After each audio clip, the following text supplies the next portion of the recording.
A aula de hoje, vamos falar sobre o modelo biomédico e o modelo biopsicossocial.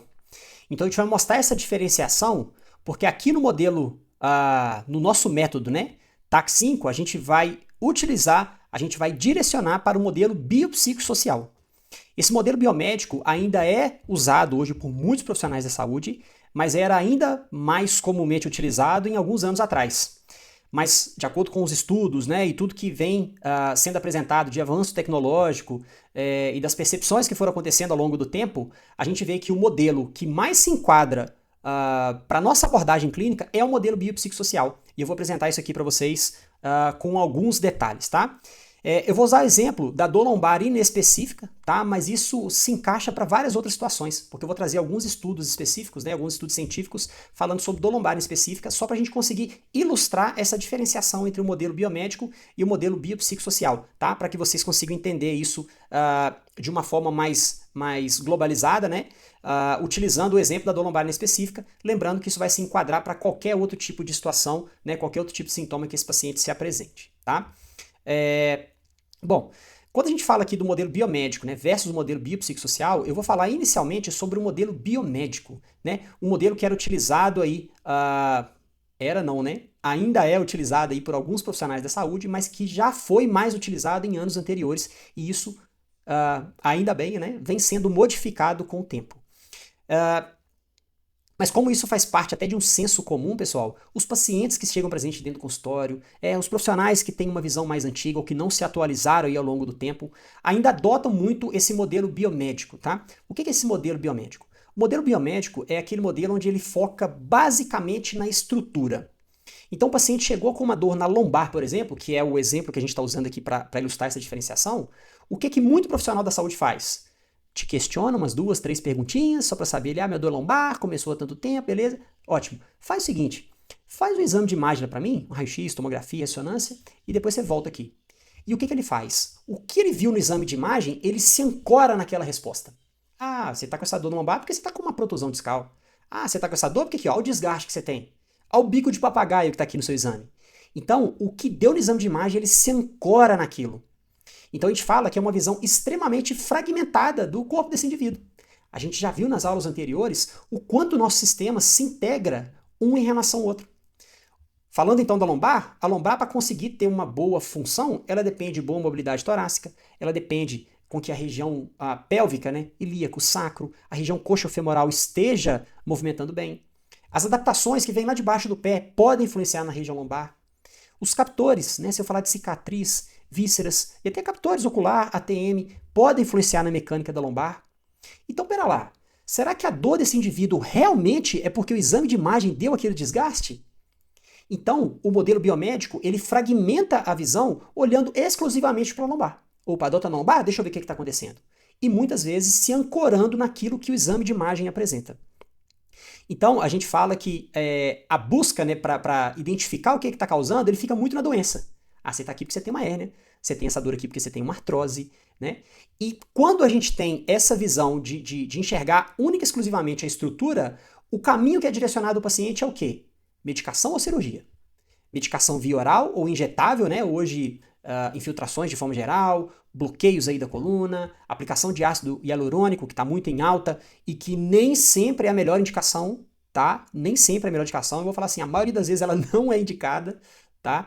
Hoje tem estudos mostrando uma série de questões aí, mas isso é assunto para outro momento. Mas a ideia é que esse modelo biomédico, então, ele foca na região especificamente, se ancora na maioria das vezes com exame de imagem que mostram alterações que não necessariamente é a causa dos sintomas e não enxerga o funcionamento desse corpo como um todo. Então o direcionamento é sempre medicação ou cirurgia, o paciente fica girando nesse ciclo. E vocês com certeza já estão vendo que esse modelo não funciona. O paciente faz uso de algum medicamento, às vezes passa até por algum procedimento cirúrgico e ele não melhora os sintomas. E aí o que ele fica fazendo? Ele pinga de médico em médico, ele vai pingando de fisioterapeuta em fisioterapeuta, tentando achar a solução, mas todo mundo focado só no local. E aí, mais uma vez, eu levanto essa hipótese para vocês, né? Será que esse é realmente a melhor visão? Essa é realmente o melhor modelo a se seguir? E aí vem a abordagem que utilizaremos aqui no método TAC5 e é o que todo profissional da saúde realmente deveria seguir, que é o modelo biopsicossocial. O que que é? Como que é a forma que o modelo biopsicossocial aborda? Primeira coisa, ele enxerga esse indivíduo como um todo, tá? Então a gente sabe que nosso sistema é todo integrado. Eu falo que é igual a minha camisa. Se eu puxei a camisa aqui, ela reflete em vários outros pontos. Então a gente usa o exemplo da tensigilidade, né? Onde se eu tenho uma disfunção, uma restrição de movimento em algum local, outras estruturas vão sofrer a repercussão daquele local, né? Daquela disfunção apresentada naquele local. E hoje a gente tem exemplos de uma série de outras questões, de fatores hormonais, de qualidade de sono, de nível de estresse, né, de hidratação, de sedentarismo ou prática de atividade física. Então, todas essas questões influenciam no sistema desse indivíduo. Então, o modelo biopsicossocial, ele enxerga esse indivíduo realmente como um todo. Então, os fatores biológicos, né, genética, bioquímica, fatores psicológicos, né, comportamento, crenças, personalidade, humor, sociais, né, culturais, socioeconômicos, pessoais, familiares. Então, todas essas questões influenciam nesse indivíduo. Então a busca é pela saúde. E se a gente fala de saúde, eu gosto muito de dizer que a gente tem que passar por 4 pilares que esse modelo biopsicossocial aborda, que é alimentação, então a importância de ingerir bons alimentos e hidratação. E como já disse em outros momentos, eu falo que esse pilar, né, a alimentação e hidratação, é como a gasolina que a gente põe no carro. Se você põe uma gasolina adulterada, o carro vai parar ali na frente. E no nosso corpo é exatamente igual. A grande diferença é que por nosso corpo ser altamente adaptativo e ter a capacidade de autocura presente ali no nosso corpo, talvez esses sintomas, né, o preço de alimentar mal e de hidratar mal, ela não se manifeste de uma forma imediata. Mas com a médio e longo prazo, isso sem dúvida nenhuma ele vai acontecer. Então, primeiro pilar, alimentação. E aí os sintomas musculoesqueléticos podem estar sendo manifestados por essa alteração, tá, desse pilar. Então, hábitos alimentares ruins, isso gera uma série de repercussões no nosso corpo, né, de adaptações. Nosso corpo tem mecanismos para nos manter vivo. Mas se essa alimentação acontece de forma contínua, por um médio e longo prazo, né, a gente dando combustível ruim para o nosso corpo, ele vai apresentar algum problema. As vísceras vão passar a funcionar mal, sintomas de dor de cabeça, qualidade ruim de sono e sintomas musculoesqueléticos, tá? Então, isso aqui é um ponto. É um corpo que está inflamado, tem várias questões envolvidas nessa parte alimentar, tá? E hidratação. O segundo ponto é a qualidade do sono. Porque se a gente dorme bem, a gente restaura o desgaste físico e mental daquele dia e prepara para o dia seguinte. Então, a gente viu lá no módulo 1, né, durante o nosso processo avaliativo, que o sono, né, a alimentação que eu acabei de dizer, e o sono, ele é sempre questionado para o paciente. Um paciente que dorme mal, né, tem dificuldade de entrar no sono, um paciente que tem um sono muito fragmentado, um paciente que às vezes até dorme, mas acorda com a sensação que passou um trator por cima dele, né? Ou seja, o sono não foi reparador. Então, esse é o indivíduo, né, no caso do sono alterado, que tem uma tendência, né, de ter um prognóstico ruim. Ele não está dando condições desse corpo recuperar daquele desgaste que ele teve ao longo do dia. Mas no dia seguinte, ele vai estar sendo exposto às mesmas atividades. Então, é um ponto importante da gente questionar e, dentro das possibilidades, a gente tentar ajustar isso com o paciente. Sono. O terceiro pilar, que é o mais difícil para a grande maioria dos nossos pacientes e de uma forma geral, né, que é a palavra estresse. Então, quando a gente fala palavra estresse, é estresse físico, estresse emocional, a forma como a gente lidar com os problemas, ansiedade de forma geral, porque tudo isso influencia o nosso sistema como um todo. Sistema nervoso autônomo, produção de hormônios, de neurotransmissores, reparação tecidual. Então, tem várias questões inseridas nesse pilar, né? E eu gosto muito de orientar os pacientes que, se caso eles identifiquem que esse pilar, né, o pilar do estresse, é o que está mais influenciando no dia a dia dele, talvez ele tenha que ter mais atividades que nós chamamos de fuga. O que é isso? Fuga, né, entre aspas. É uma atividade que seja prazerosa para esse indivíduo, mas que ao mesmo tempo desconecte de tudo que ele faz no dia a dia. Então é fazer uma atividade física, é viajar, é ler um livro, é desenhar, é tocar um violão, ler, sei lá, fazer qualquer coisa que desconecte ele do que ele faz no dia a dia. Então isso ajuda muito na regulação do sistema, tá? Então é uma orientação que eu costumo passar para os pacientes e fica isso aí para vocês, né? E o quarto pilar é movimento, que talvez é onde a gente mais vai entrar. E quando a gente fala de movimento, vai desde um indivíduo que... A gente fala de movimentos, né, ao longo do dia, mas também prática de atividade física. Então esse corpo, né, esse indivíduo tem que estar em movimento. E mais uma vez eu faço a analogia do carro, né? Essa analogia é interessante porque e fica fácil do paciente ver, né? Enxergar essa situação, porque eu sempre falo, se o carro ficar guardado na garagem durante muito tempo, as peças vão enferrujar, né? E nosso corpo é algo muito semelhante. Se a gente deixa de fazer movimento, o corpo vai pagar o preço de alguma forma e esse sintoma pode estar sendo manifestado por essa inatividade. E movimento a gente fala também do que a gente faz no nosso dia a dia. Então a gente vai verificar, porque às vezes o paciente tem os 4 pilares até bem equilibrados, mas quando a gente fala de movimento, pode ser uma articulação que não está movimentando tão bem, uma hipomobilidade, um nervo que não consegue deslizar como ele deveria, uma dificuldade de aporte vascular ou de retorno linfático, né, retorno venoso, alguma cicatriz que está restringindo aquele movimento e mudando, né, a sua execução de tarefa, mudando o seu padrão de movimento. Então esse talvez é o pilar que a gente mais atue. E eu gosto sempre de falar isso com os pacientes, inclusive a gente tem uma aula onde a gente vai falar sobre esses 4 pilares, né? E reforçar esses conceitos, para ele enxergar que talvez ele vai ter que fazer pequenos ajustes no dia a dia para realmente esse corpo conseguir funcionar bem. Né? E isso se torna interessante porque tem paciente que chega pra gente e fala assim, eu fui abaixar para pegar um negócio, rapaz, um papelzinho que caiu no chão e eu travei ali. Não é possível, eu tô mal demais, não sei o quê. Será que aquele movimento realmente foi o que provocou a dor naquele paciente? Aí quando você vai fazer investigação, ele tem hábitos alimentares péssimos, ele já não dorme há não sei quanto tempo, vive estressado e ele acha que a culpa é do movimento. Que na verdade não, a gente tem que enxergar esse indivíduo como um todo. E é isso que o modelo biopsicossocial faz, que é realmente entender que a dor daquele paciente pode estar inserida em várias outras questões. E é isso que a gente vai usar aqui no método TAC 5. Tá? Então a gente vai usar o modelo biopsicossocial, que é enxergar esse indivíduo como um todo e esses 4 pilares têm que estar inseridos. Então a gente falou disso lá no módulo 1, eu estou repetindo isso aqui para vocês e a gente vai ter uma aula específica falando sobre o modelo biopsicossocial também, mas é isso que eu queria que vocês tivessem em mente para a gente conseguir diferenciar de forma muito clara o que é o modelo biomédico e o que é o modelo biopsicossocial. Então, por senso comum, a gente durante muito tempo foi direcionado a enxergar o nosso paciente através desse modelo biomédico. Mas isso não funciona. E muitos de vocês estão vendo isso aí na clínica. Não funciona. A gente tem que abrir a nossa mente. A gente tem que abrir a nossa abordagem. E abrir a nossa abordagem é enxergar esse indivíduo através do modelo biopsicossocial. Aqui só exemplos de tópicos, né? De alguns estudos que relacionam especialmente a dor lombar inespecífica. Tá? Então, olha só. Estudos de neurofisiologia da dor demonstram que nem toda dor está relacionada com dano tecidual, como o modelo biomédico olhava, né?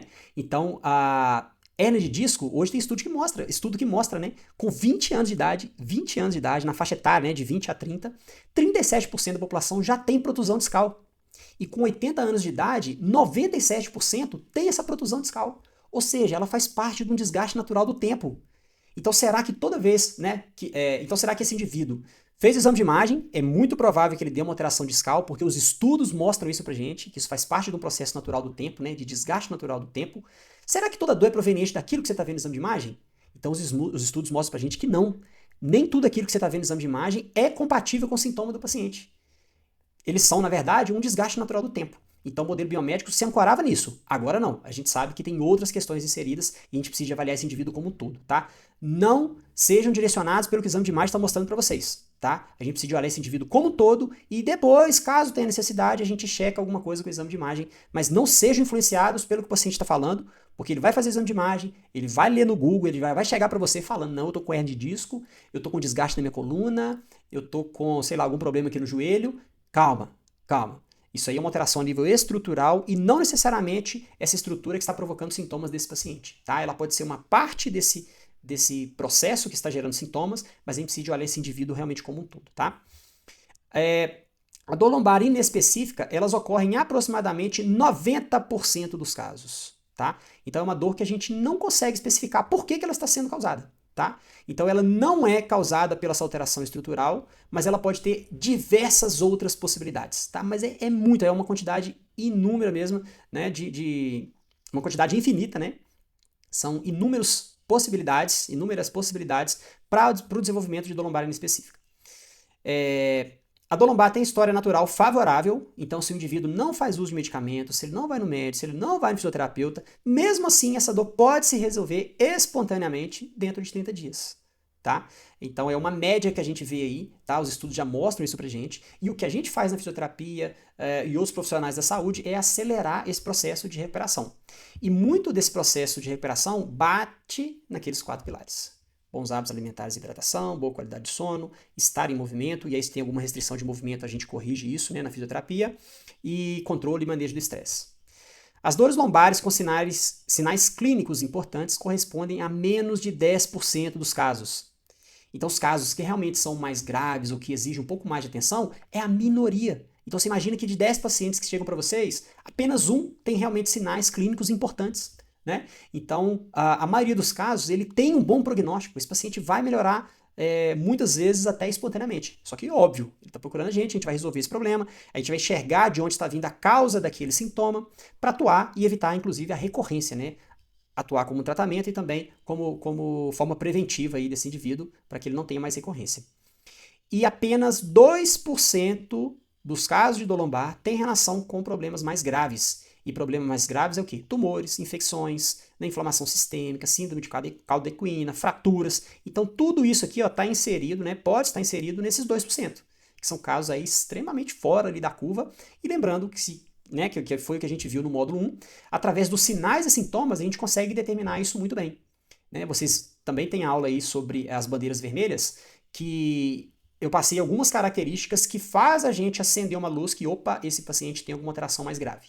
Opa, esse paciente precisa de fazer uma avaliação mais minuciosa, a gente precisa encaminhar por um médico específico para ele verificar algumas questões e, de repente, ele fazer a abordagem dele médico, ou, se for o caso, excluir essas questões, essas possibilidades de questões mais graves e a gente dar continuidade aqui no nosso tratamento.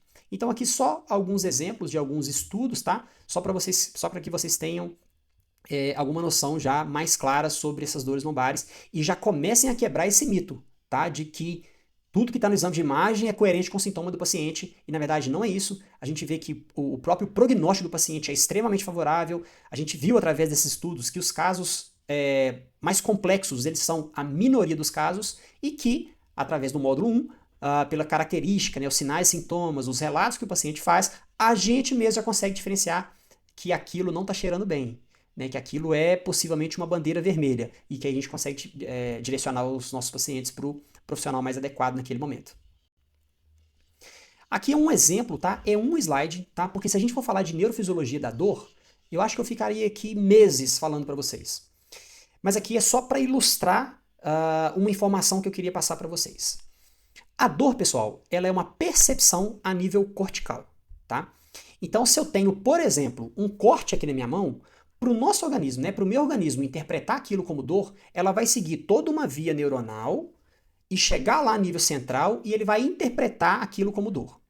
Então, por exemplo, se você estiver lá na cozinha cortando um tomate, né, sei lá, cortando qualquer coisa, manuseando qualquer coisa na cozinha, e você cortou a mão, mas você não viu, é muito provável que você continue aquela atividade sem maiores problemas. Agora, a partir do momento que você olha, você vê aquele corte, vê o sangue, né, e etc., a informação neural que você envia para aquele local, ela potencializa muito essa dor. Porque ela é uma percepção a nível cortical e ali envolve uma série de outras questões, porque essa região a nível central que traz essa percepção de dor está muito relacionada com o nosso sistema límbico, que também está relacionado com emoções. Então, isso potencializa muito a dor. É o resumo do resumo do resumo em relação à dor. Então, o que acontece? Quando a gente tem um corte, né, eu vou manter esse exemplo aqui do corte, ocorre primeiro essa transdução. O que é isso? Esse impulso, né, no caso da dor, né, esse impulso de dor, essa informação nociceptiva, ela é recebida ali pelos receptores nociceptivos e transforma em potencial de ação, que ela vai ser transmitida aqui, ó, para a coluna posterior, né, para a região posterior da medula espinhal. Ela vai ser modulada e vai ser enviada lá em cima para o sistema nervoso central, onde ele vai ter essa interpretação de dor. Então essa modulação, ela é diferenciada para cada pessoa, por experiências de vida, pelo próprio trauma que aconteceu naquele momento, pela situação em que aconteceu aquele trauma, né, aquela informação nociceptiva.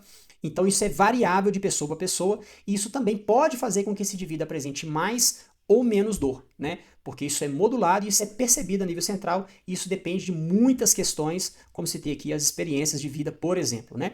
Então, só para vocês terem essa noção, né? Porque transferindo isso para o modelo biomédico e modelo biopsicossocial, o que é extremamente comum de acontecer? Quando o paciente cai, especialmente no modelo biomédico. Ele faz algum exame de imagem, é muito provável que se esse indivíduo tenha mais de 30, 35 anos, que o exame de imagem dê alguma alteração, porque o desgaste natural do tempo está inserido ali nele. Então vou dar um exemplo. Ele fez o exame de imagem da região lombar e apresentou uma hernia de disco. O que vem na cabeça dele na hora? Não, ele já está condenado a tudo. ele não pode fazer atividade física mais, ele não pode abaixar para pegar o filho dele, ele não pode pegar peso. Então, olha a informação neural que ele está plantando na cabeça. É uma informação nocebo. Isso é que nós chamamos de informação nocebo. É uma informação que talvez não seja tão coerente com os sintomas que ele apresente, mas que ele já enraizou isso a nível central. Ele já começa a ter medo de fazer uma série de outras atividades, porque ele viu no exame de imagem que ele está com uma hernia de disco. Mas cabe a nós, fisioterapeutas, passar um pouco sobre essa neurofisiologia da dor, explicar para ele como é que funciona esse mecanismo e que de alguma forma, e explicar também que aquilo que ele está vendo no exame de imagem não é compatível com os sintomas que ele apresenta. Ou ele é uma coisa extremamente pequena perto dos sintomas que ele apresenta, que ele não precisa ter medo, que o processo é esse, que o prognóstico é esse. E aí depende de caso em caso, a gente consegue ajustar melhor essa história para que isso seja claro para o paciente, para que ele confie no que você está dizendo e que isso de alguma forma a gente desarme essa informação a nível central. Tá? Então eu tive exemplos aqui só para vocês entenderem. Eu já tive um paciente que chegou aqui queixando-se de uma dor no ombro. Era uma mulher e ela estava gesticulando e falando porque minha dor é intensa demais, porque eu não estou conseguindo fazer nada, eu tenho que pentear o cabelo, eu tenho que pegar vasilha na cozinha. Dificuldade de fazer um monte de coisa, mas ela estava gesticulando muito o braço. Para quem tem a dor do jeito que ela estava contando, eu vi que tinha alguma coisa estranha ali, né? O que eu pedi a ela? Eu falei assim, então faz o seguinte, me mostra qual o movimento que você faz que dói.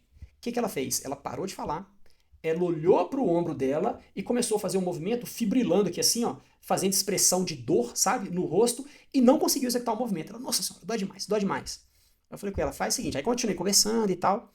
O que eu falei com ela? Eu vou precisar te avaliar, eu preciso que você amarre o cabelo aqui, que eu vou ver aqui na região cervical. O que ela fez? Ela pegou a buchinha, levantou o braço, ficou aqui alguns segundos amarrando e abaixou o braço. Ou seja, quando ela teve que... quando ela mudou o foco para o ombro e focou especificamente na dor, nos movimentos que ela fazia, que ela apresentava os sintomas, a dor se manifestou demais. Muita informação neuronal, aquela percepção de dor já enraizada na cabeça, as crenças e etc., a dor se manifestou, né, para ela de uma forma muito intensa. Mas quando eu pedi uma ação para ela simplesmente esqueceu, entre aspas, né, esqueceu daquele momento e executou a ação. Eu vou amarrar o cabelo, tá, eu tenho que amarrar o cabelo. A informação neuronal era que ela precisava executar aquela tarefa. E ela levantou o ombro, coisa que ela não tinha conseguido fazer, coisa de segundos antes.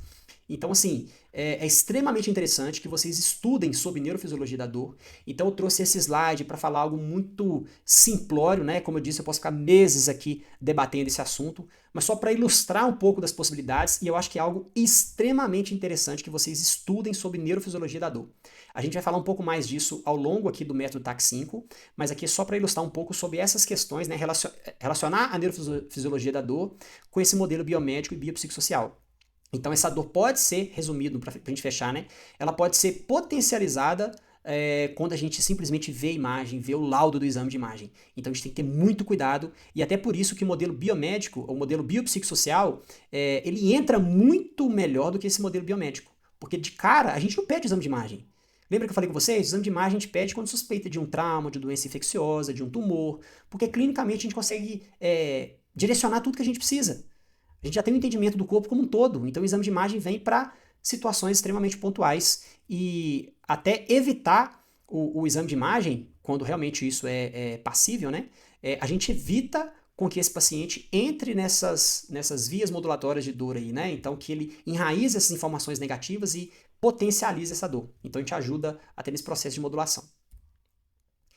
Então, quando a gente fala do modelo biopsicossocial, ele traz uma atenção excessiva, né, aos sinais da degeneração, então como eu citei aqui através do exame de imagem, e ele hipervaloriza o problema. Ah, você está com essa dor porque você está com desgaste, você está com artrose, você está com hernia de disco, você está com bico de papagaio. Então é uma valorização muito grande do exame de imagem. Isso aqui a gente encontra no nosso dia a dia, toda hora. Eu falo até que eu gasto muita energia para desconstruir essas informações que esse paciente já tem, que esse profissional da saúde jogou na cabeça do paciente, né? Então a gente tem que de alguma forma desconstruir tudo isso para que esse prognóstico do paciente seja ainda melhor. Então esse tipo de situação, que eu mostrei aqui nesse quadro azul, ele desencoraja o indivíduo a encarar sua condição. Porque se ele vê lá que ele tem uma hernia de disco, na cabeça dele eu não posso agachar, não posso fazer movimentos nenhum, então ele já cria uma série de situações que a gente chama de comportamentos de evitação. Ele evita de fazer atividade física, ele evita de pegar o filho, ele evita de fazer certos movimentos, então isso dificulta demais o nosso processo de tratamento, né? em função desses comportamentos de evitação, e isso leva esse indivíduo a uma incapacidade e o aproxima da cronificação. Então, ao invés da gente quebrar esse circuito e esse paciente começar a evoluir, que é o que a gente faz hoje no dia a dia, é estimular movimento. O paciente está com dor, não interessa, ele tem que fazer movimento, lembrando sempre de usar a dor de parâmetro. Eu sempre uso essa frase. Faz a atividade que você quiser, atividade física, atividade laboral, e usa a dor de parâmetro. Então, se você está agachando, só para dar um exemplo, lá na academia com 1 tonelada de cada lado e você não sente dor nenhuma, não tem problema, pode agachar com 1 tonelada. Agora eu estou agachando com 500 gramas de cada lado e eu sinto dor. Então, pera lá, você vai precisar de mudar a amplitude, mudar a carga, trocar o exercício, mas usa a dor de parâmetro e vai movimentando. Porque o estímulo de movimento entra muito nessas vias modulatórias de dor. E aí produção de hormônios, produção de neurotransmissores, que também ajudam nessa modulação de dor, e isso sim resolve o caso do paciente, é o que vai fazer ele resolver. Então a gente depende de movimento. Então o movimento que eu falo é movimento do dia a dia, é prática de atividade física, e movimento é o que a gente faz dentro do consultório, que é restaurar movimento. Não é verdade? A gente vai identificar regiões que estão com hipomobilidade e a gente vai restaurar aquele movimento. Então, o paciente que segue muito essa atenção excessiva aos problemas, hipervalorização da imagem, e que entra nessa situação, né, de comportamentos de evitação, isso leva ele à cronificação, porque isso fica o tempo todo martelando na cabeça dele. Toda vez que ele vai abaixar, ele quer abaixar como se fosse um robô. Academia, ele não quer nem saber de peso mais. Correr, não. Correr é impacto. Então esse cara, ele tá o dia inteiro pensando nisso. Por isso que ele se aproxima ali da cronificação e a gente precisa de quebrar esse circuito. Estimular movimento, restaurar movimento dentro do consultório, orientar que esse paciente procure uma atividade física, porque é isso que ele precisa. Ele precisa estar inserido em movimento, em atividade física de forma geral, movimentos do dia a dia. Então, essas crenças de medo e evitação, catastrofização da dor, sofrimento emocional, repouso excessivo, tudo isso está inserido nesse paciente, nesse exemplo, né? Eu vou colocar até nesse circuito que esse paciente está inserido. E isso é péssimo, isso é péssimo. O paciente que entrou nessa via, ele muito possivelmente vai entrar num quadro de dor crônica, e a forma que a gente tem para reverter isso realmente é induzindo a movimento. Corrigir mecanicamente, a nível estrutural, o que tiver de restrição de movimento, mas que esse paciente esteja inserido em uma atividade física, em movimentos ali do dia a dia. Beleza, pessoal? Então assim a gente finaliza essa aula sobre modelo biomédico e modelo biopsicossocial. Vejo vocês na próxima aula. Até lá!